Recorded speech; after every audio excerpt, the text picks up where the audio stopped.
Tuwapigie ndugu zetu hawa makofi jameni kwa kutuzungumzia. Asante sana.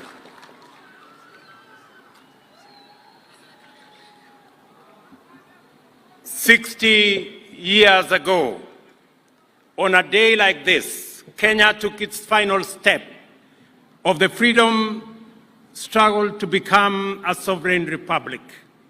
I am delighted to have the privilege of leading our nation in celebrating this milestone in our journey to national independence.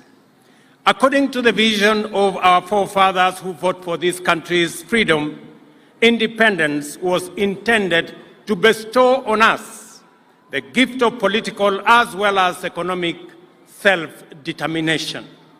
This anniversary gives us the opportunity to gather as a family and reflect together on how we have fared over the course of 6 decades.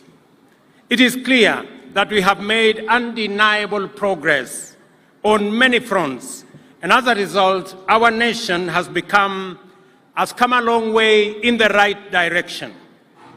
Before that first Jamhuri Day, Kenya's sovereignty was exercised by an unelected foreign and colonial power for the benefit of an occupying minority. We have since matured from a single-party state to a competitive, multi-party democracy and a devolved system of governance with robust checks and balances under the Constitution that was ratified by the people of Kenya in the year 2010. Along with the maturity of our democracy, Kenya's institutions of governance have evolved significantly. Parliament, for example, is now, more than ever, an independent, assertive organ of government with its own calendar and its own budget. As a result of this autonomy, party positions on important national issues are much more clearly defined. And whenever circumstances and the national interest demand, bipartisan engagement across the political divide is pursued in a structured manner. Proposals currently before Parliament on the enhancement of the autonomy of our county assemblies prove that our assemblies at the county level are also making encouraging progress in their maturation into independent watchdogs, policymakers, and representatives of people at our counties. Devolution is growing its roots deeper to connect with the soul and spirit of our nation. We have consistently allocated more resources and made them available on time, and supported measures to further empower county assemblies to become good stewards. Our political culture has also evolved considerably. We are now committed to making sure that at every election, our democratic competition is less about personalities and tribes and more about issues and the national interest. As a result, the last general election, which serves as a very solid beacon of this new direction, reflects the true will and confidence of the people of Kenya in democracy. Without the rule of law, ladies and gentlemen, our democracy falls short of serving us as a people.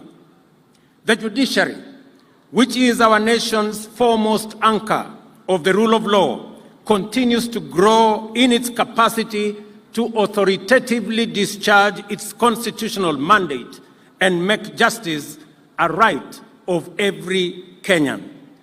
To provide effective and efficient services to the people, we have enhanced resources available to the judiciary, promoted respect for its independence, and submitted to its authority in order to deepen our credentials as a nation guided by the rule of law.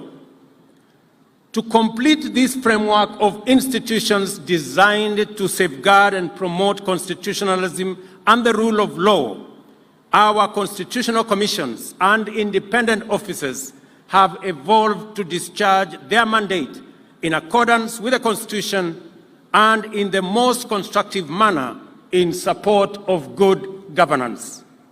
The IEBC, Commission for Revenue Allocation, the Salaries Remuneration Commission, among many, have lived up to their constitutional expectations and Kenyans' aspirations. Today, there is much to celebrate about the strides we have made for the last 6 decades. The democratic credentials of our political culture are solid and our institutional maturity beyond any doubt. Fellow countrymen and women, 60 years ago, we certainly were far from where we are today. The progress we have made is undeniable. Our peers at that time, nations like South Korea, Singapore, and Malaysia, have similarly made immense progress in democratic and institutional maturity. They have, however, made much more economic progress than we, and as a consequence, we are much more advanced today. They are much more advanced today than we are. The point at which we stand today is the culmination of the collective endeavor of our nation's founding generation and those that came after them. The vision which inspired their struggle and sacrifice was one of a united, free, democratic, and economically prosperous nation. They fought for true sovereignty, which envisioned political democracy and economic prosperity.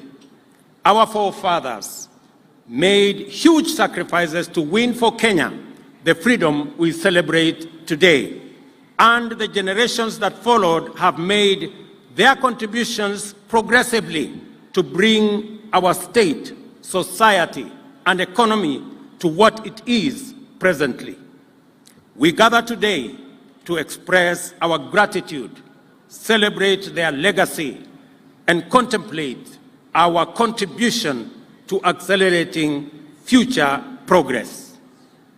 In our democratic and political journey, we have made tremendous sacrifices and progress, from a single party to multi-party, personality and ethnic parochialism to issue-based and national politics, from violence and intolerance discourse to orderly and peaceful elections. However, we have not made as much progress with our economy. Our savings as a percentage of GDP is dismal. The gap between the rich and the poor has not reduced. Many, especially young people, don't have jobs, and our revenues as a percentage of GDP remain low. Our generation must therefore take up the unfinished job of actualizing economic prosperity as our contribution to perfecting Kenya's national sovereignty. We owe this to those who made huge sacrifices to bestow on us a nation of promise. We owe it to one another, to the youth, women, children of Kenya, and to each and every one of us. The responsibility of our generation, beginning with this administration, is to make smart choices and necessary sacrifices, just as our forefathers and those who came after them did. And the choice is to match our economic progress with our democratic and political achievements. This is the assignment we took up on day one, the 13th of September 2022, and which we have been painstakingly undertaking for the past year.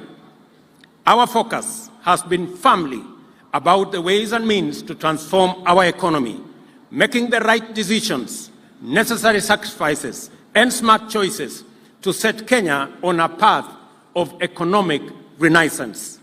This transformation began with all of us, as the people of Kenya, making immense sacrifices and huge contributions together to pull back our country from the brink of debt distress. The greatness and patriotic devotion of the people of Kenya have been on display during the past year. Together, we have made the right choices, sometimes taken very difficult and painful decisions to steer Kenya back from the edge of a catastrophic cliff of debt distress and move our country in a new direction. There is every reason to believe that without serious sacrifices and hard work over the past year, the crises, threats, and challenges in the global economic and geopolitical environment confronting us would have overwhelmed us, as indeed it has many countries. We have had to make our contribution to the struggle for the nation's economic sovereignty. We have had to cut back significantly on expenditure and to defer the implementation of critical development programs to stabilize our economy. The policy measures required to mobilize necessary revenues have been difficult, but they were our only way and means of escape. Though painful, the sacrifices we have made, which would not only make our freedom fighters proud, are also absolutely necessary at a time as this and in situations that we find ourselves, and is the guarantee of our nation's economic stability. Proudly, these sacrifices have paid off. I can now confirm, without fear of any contradiction, that Kenya is safely out of the danger of debt distress and that our economy is on a stable footing. The economic indicators point to good news. Inflation is now 6.8%, down from a high of 9.2% a year ago. In the last 6 months, our GDP has grown at a rate of 5.4%, making Kenya the 29th fastest growing economy in the world, according to the World Bank. There is no question about it. What we have done together, the price we have paid together, and the sacrifices we have made together have rescued our country from an economic catastrophe. After navigating our ways out of the difficult and complicated debt situation, our second action is to accelerate economic progress, which is the cardinal assignment of our generation. Wazalendo wenzangu, our human capital, our innovative, smart working, professional labor force is probably the single most potent arsenal we have to drive our economic progress. Globally, Kenyans have excelled in semi-skilled, skilled, and professional occupations. Our expenditure on training, learning, and education in general is a most appropriate investment in the development of the human capital necessary in our economic progress. Recognizing this, we have increased the total allocation to our education sector by an additional 127 billion this year. Out of this, 46 billion will support the new university funding model that gives equal chance to every child in Kenya to acquire university education. An additional 9 billion to cover our TVET funding model and the hiring of an extra 2,000 tutors necessary for our TVET education. An additional 47 billion to enable TSC, Teacher Service Commission, hire 56,000 new teachers and other interventions, and 24 billion for junior secondary school and to support the construction of additional infrastructure. To cover the chronic classroom deficit in the city of Nairobi, we have undertaken to build 3,500 additional classrooms in the city of Nairobi, with the first 1 billion allocated in this year's budget. And we are going to work with all members of parliament to make sure that the city of Nairobi, the seat of government, and the pride of our nation, does not leave any child behind when it comes to education. Agriculture, ladies and gentlemen, plays a central and pivotal role in our economy, contributing to food security, supplying raw materials for our agro-processing and value addition and manufacturing, for domestic and market and export markets, creating jobs and also creating wealth. Only specific, targeted, and deliberate interventions will enhance our agricultural productivity and overall production. This began with the registration of farmers, provision of crop-specific fertilizers, reforms in the tea, coffee, sugarcane, and edible oil sector, provisions of mobile dryers, and other interventions underway across the nation so as to reduce the cost of food, which consumes 56% of household incomes, to reduce by half our food import bill, which today stands at Kenya shillings 500 billion, and also to increase our exports.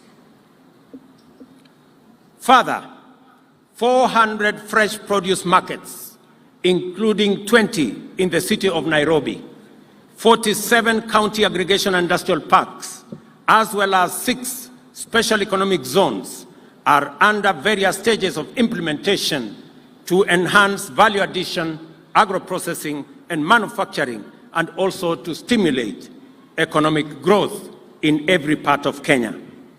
Economic productivity and general well-being are significantly hampered by a population that is prone to ill health. Individual and family medical expenditure drain household incomes and erode family savings, in many cases leading to financial ruin and destitution. Fellow countrymen, our universal health coverage plan seeks a paradigm shift in the provision of health care from curative to a largely preventive and promotive approach. Our radical transformative plan has seen the enactment of 4 acts of parliament, which I thank our legislature, as well as the rollout of 100,000 community health promoters, for which I thank all county government for participating. I commend counties who have already paid community health promoters their stipends and commit that the national government will pay our portion beginning the end of this month. The laws we have enacted now provide a framework in the Emergency, Chronic and Critical Illness Fund that will liberate the people of Kenya from the burden of catastrophic hospital bills in the treatment of conditions like cancer, diabetes, hypertension, and other critical and chronic conditions. Additionally, the new funding model that is fair, equitable, and progressive will see the government of Kenya, for the first time, pay the cost of health insurance for all vulnerable Kenyans who have no ability to pay. Those currently paying 500 will have their contributions reduced, with the least paying Kenya shillings 300. To enhance efficiency and eliminate pilferage in the healthcare system, the new digital law will underpin the digitization of the entire health service delivery framework.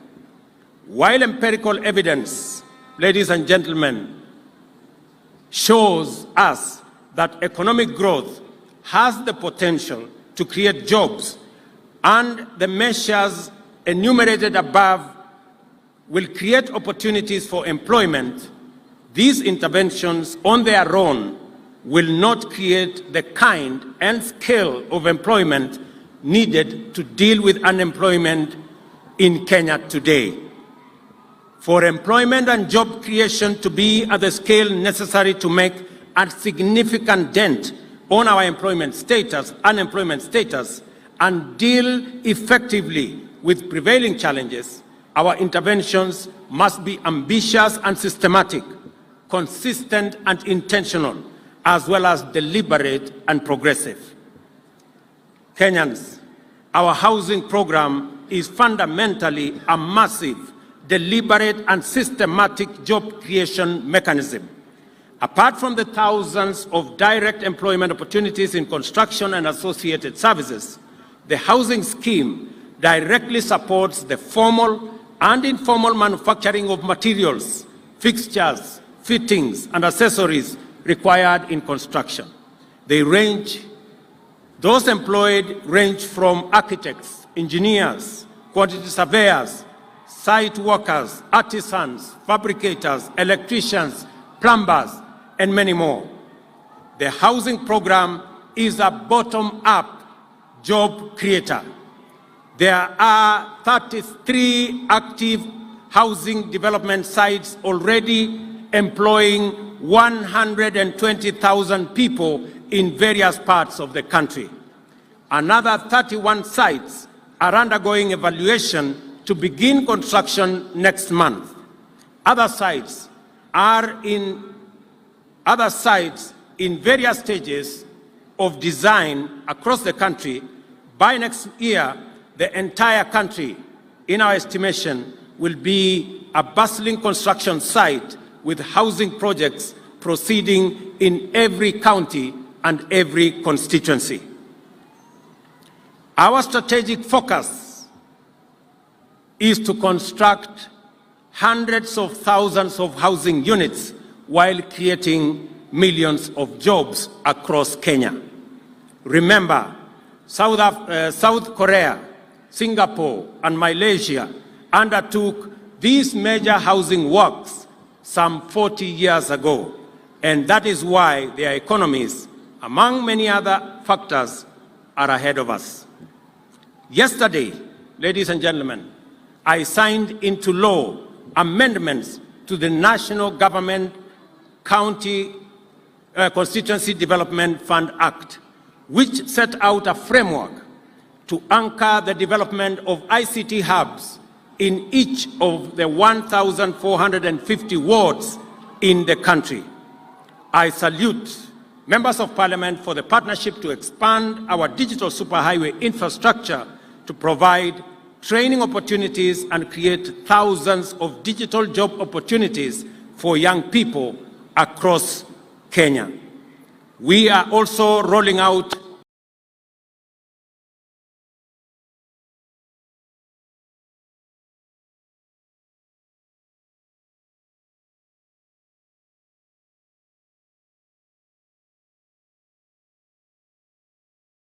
training and digital job opportunities in our TVETs countrywide. Already, 23,000 computers have been distributed, with many students now monetizing their skills online in our TVET institutions.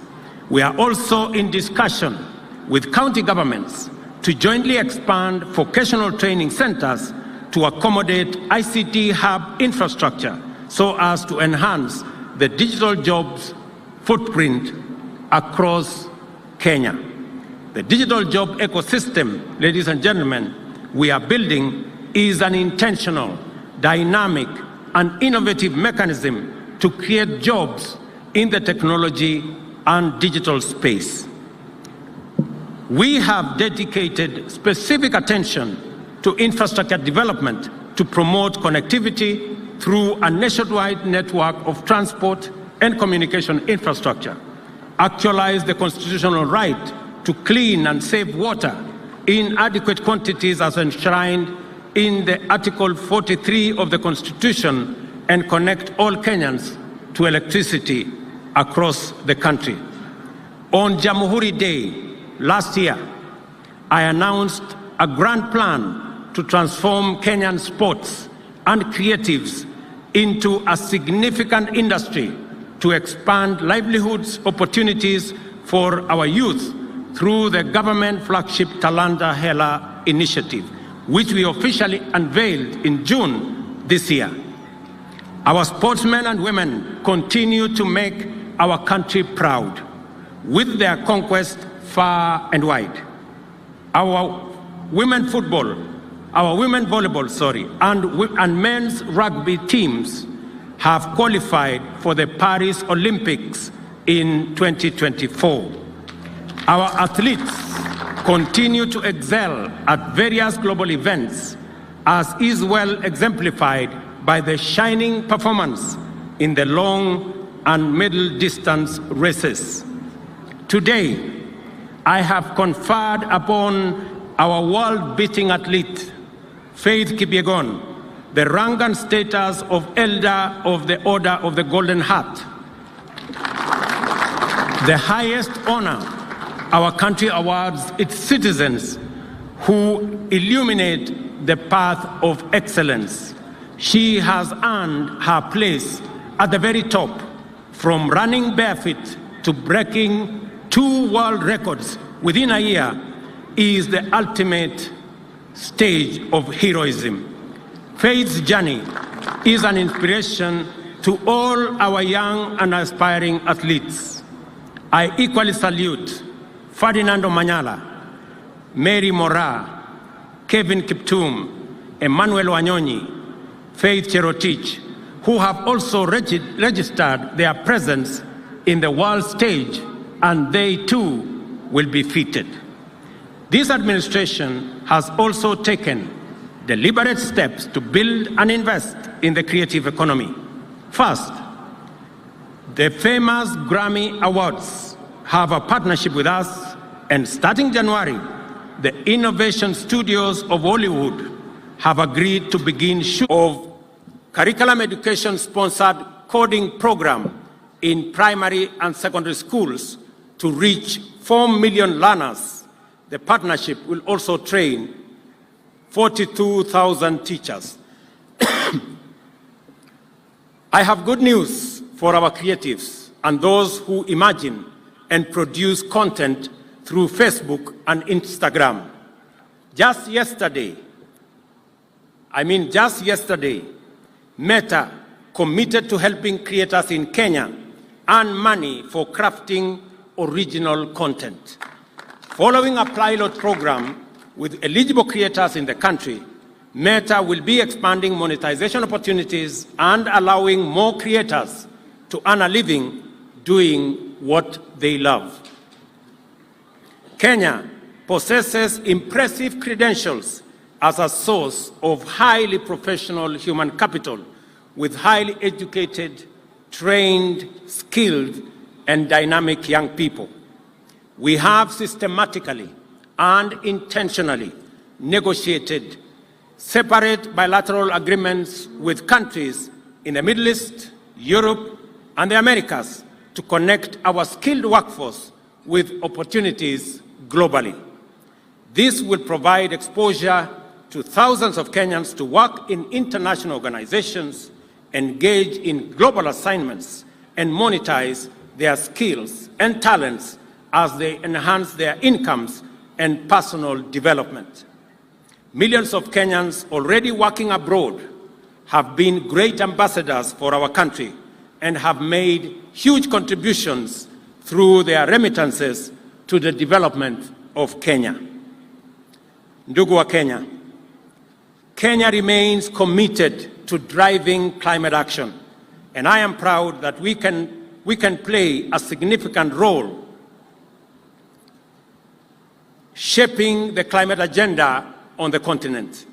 We have demonstrated leadership which has been recognized both on the continent and beyond, and we must continue to play our part both domestically and on the global stage. Recently, I launched the Africa Green Industrialization Initiative in partnership with the United Arab Emirates and several other African heads of states at COP28 in Dubai. The goal of the initiative is to enable businesses to build rapidly in Kenya using our renewable energy resources and across our continent. In keeping with our commitment, ladies and gentlemen, to correct the market failure in the provision of affordable credit, especially to those who have no access to any collateral, and to free millions of Kenyans trapped in the credit rating maze, the Hustler Fund has grown to become the largest financial inclusion program in Kenya, disbursing Kenya's shillings 42 billion to more than 21 million borrowers across Kenya. A week ago, we celebrated the Hustler Fund's first anniversary. Borrowers on the fund have saved Kenya's shillings 2 billion with a repayment rate of 75% nationally. As promised, we have already enhanced credit limits for over 1.2 million borrowers and spent 500 million to match long-term savings on a ratio of Kenya shillings 1 for every Kenya shillings 2 saved. At the end of this month, just in a few days, every saver will be paid an attractive interest rate of 12% on all their savings. Over 7.7 million people are regular borrowers on the Hustler Fund platform. The fund will be enhanced from next month with specific financial products to provide additional enterprise and business facilities for existing Mama Mboga and border SACCOs across Kenya. We undertook to build a culture of savings in Kenya as an effort to create long-term investment resources to fund our growth and development and provide better retirement for working Kenyans. The new NSSF contribution model has enhanced monthly contributions by 4.5 times. Consequently, the fund will raise an additional 400 billion in the next 5 years, tripling the value of the fund from 300 billion to over 1 trillion by 2027.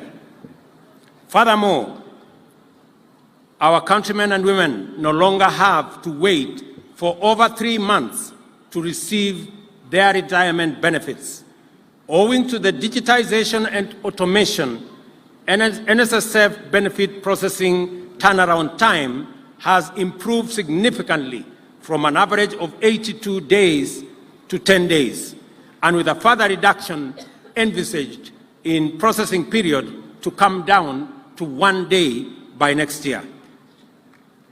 We are also undertaking the expansion of retirement benefits coverage to 15 million Kenyans currently active in the informal sector through product innovation and bottom-up enrollment strategies at the grassroots level. Ladies and gentlemen, we made a commitment to our dear citizens who are elderly, orphaned, and those who live with severe disability that they shall receive their social protection stipends before public servants, including the President, receive their salaries. We have kept our word and delivered on this commitment.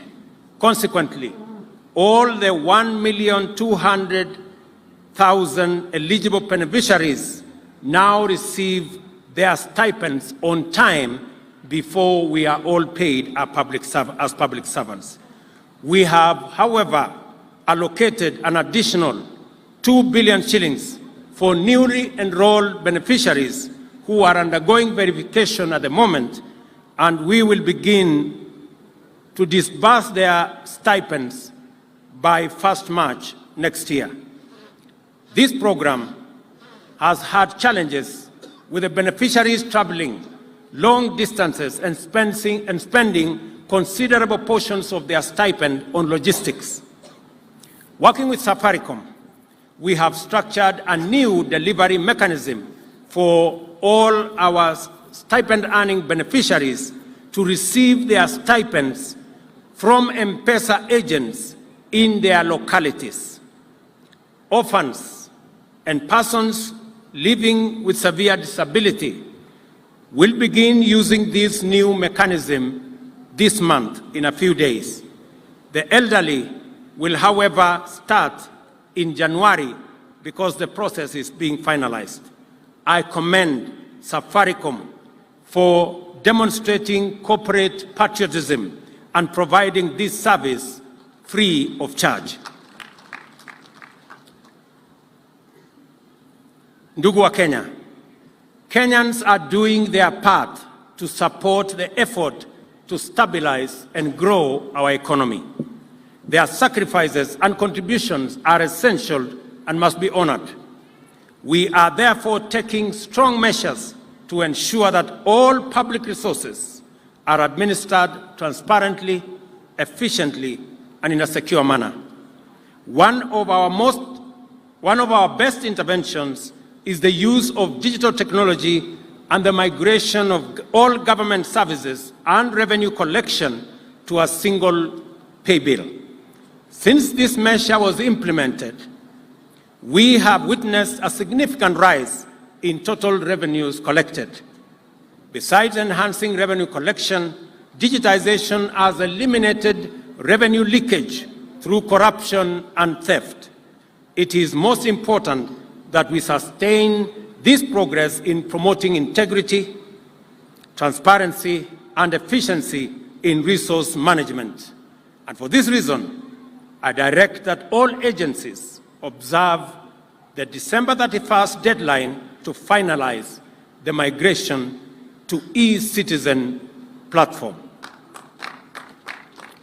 It is only right that I match this admirable commitment by the people of Kenya to do their part in getting the economy going and give an assurance that all taxes collected by government shall be put to their intended use and that no single shilling, no Kenyan shilling, shall be lost through embezzlement, theft, or corruption.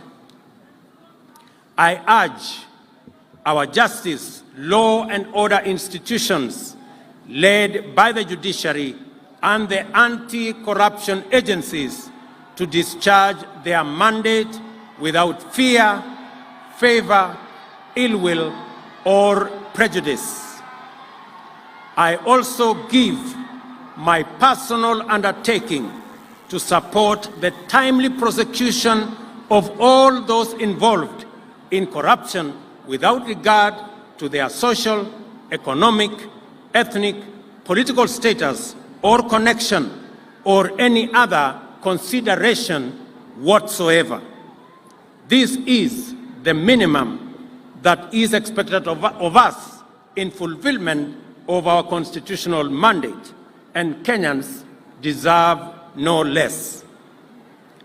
The story of our nation's sovereignty cannot be fully told without mentioning the fundamental character of our territorial integrity, economic prosperity, political democracy, the rule of law, and the integrity of our social fabric.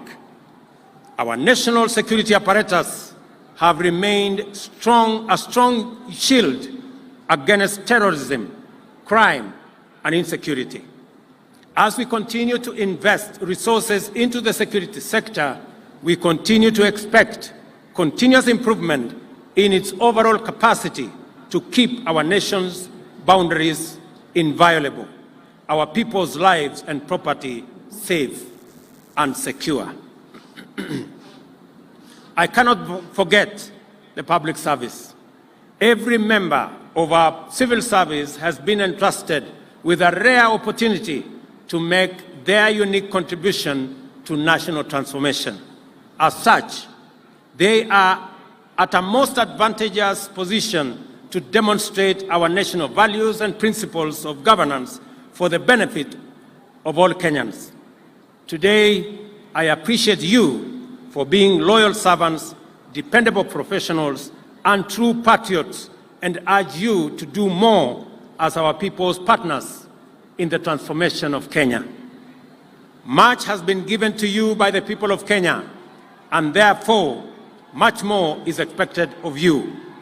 On behalf of the people, I shall hold you to the highest standards of efficiency, effectiveness, transparency, and accountability in serving our nation.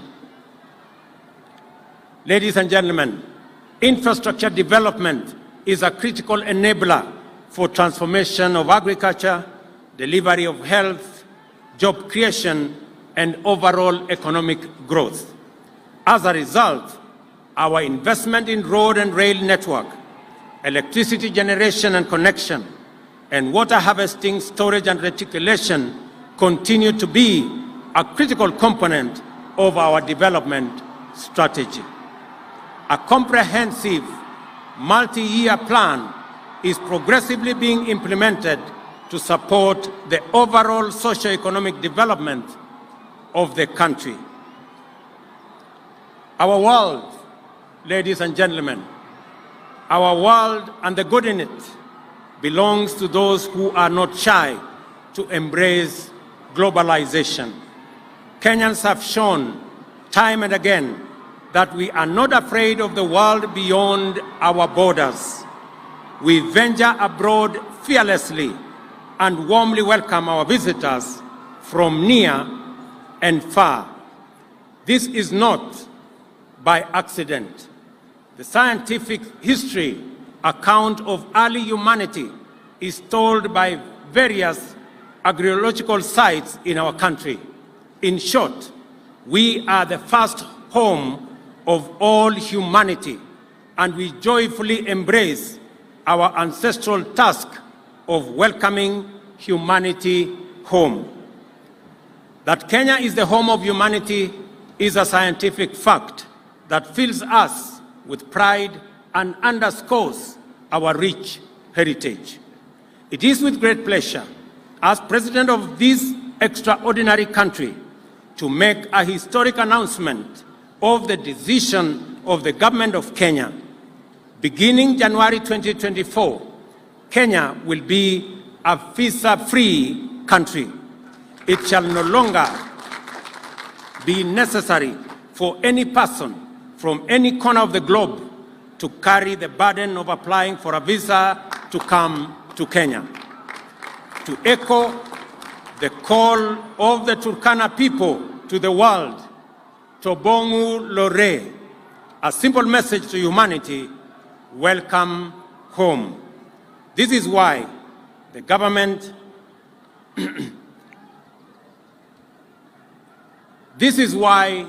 of Kenya has abolished the requirement of visas for all visitors.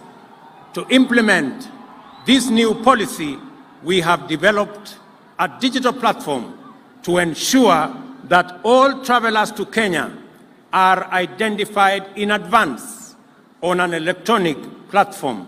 Consequently, all travelers will obtain electronic travel authorization as they come to Kenya.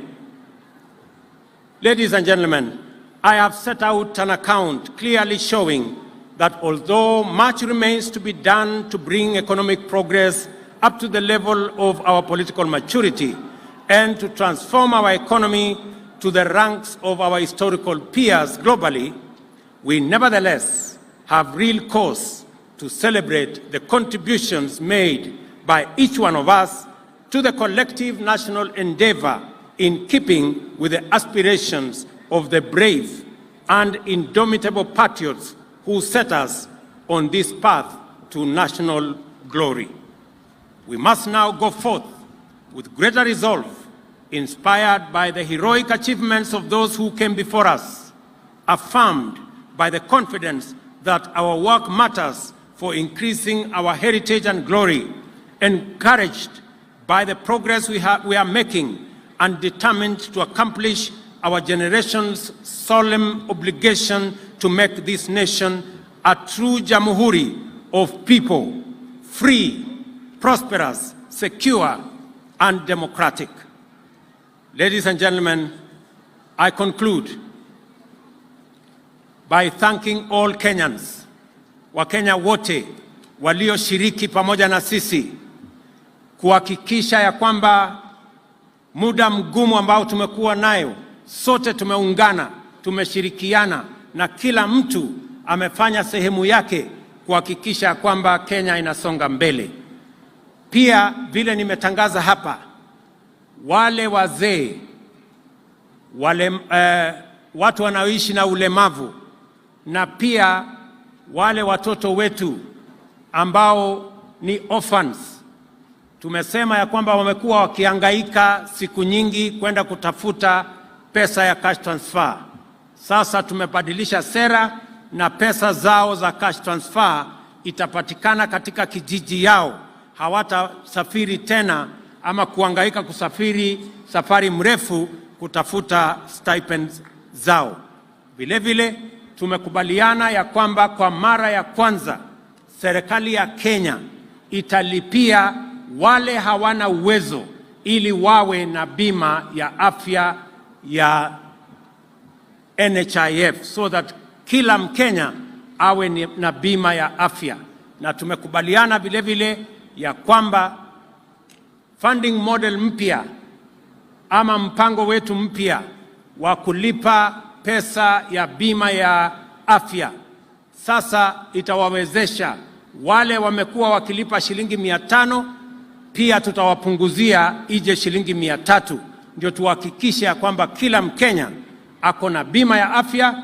Na hakuna Mkenya tena, vile nimesema hapa, hakuna Mkenya tena akiwa na ugonjwa wa saratani ama kansa ama diabetes ambaye atauza mali yake ili aweze kulipia gharama ya hospitali, kwa sababu sasa tuko na hazina maalum ambayo itashughulikia Wakenya wote ambao wako na magonjwa ambayo ni chronic kama vile kansa ama saratani. Kwa hivyo mimi nawatakia heri.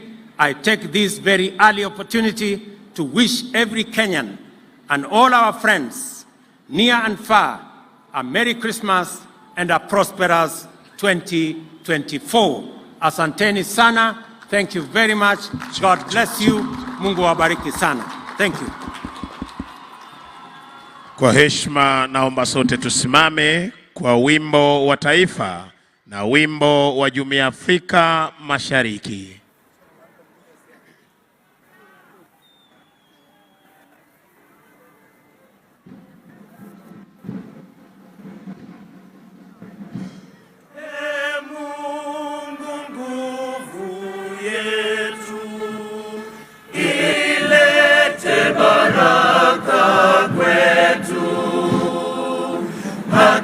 Iwe ngao na mlinzi, na tukae na undugu, amani na uhuru, raha tupate na ustawi.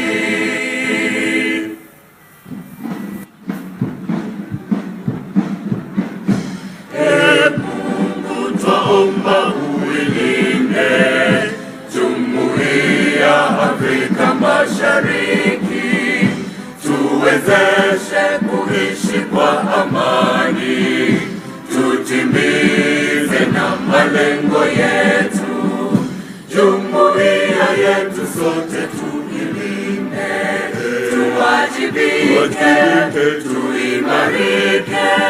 Umoja wetu ni nguzo yetu, idumu jumuiya yetu.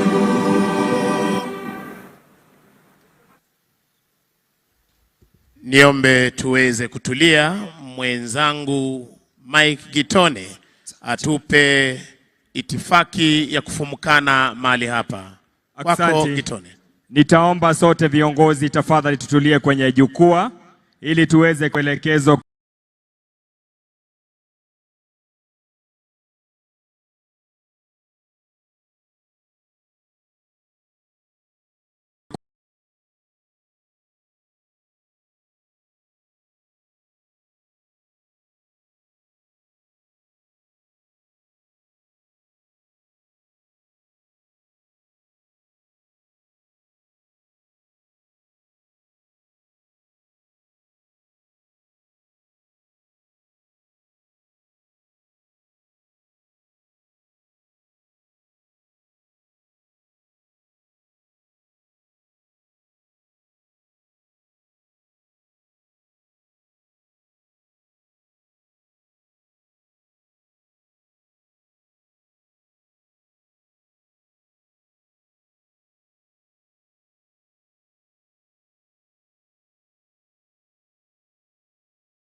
hadi waziri mkuu wa mawaziri awe karibu ili kuweza kufika kuwakaribisha.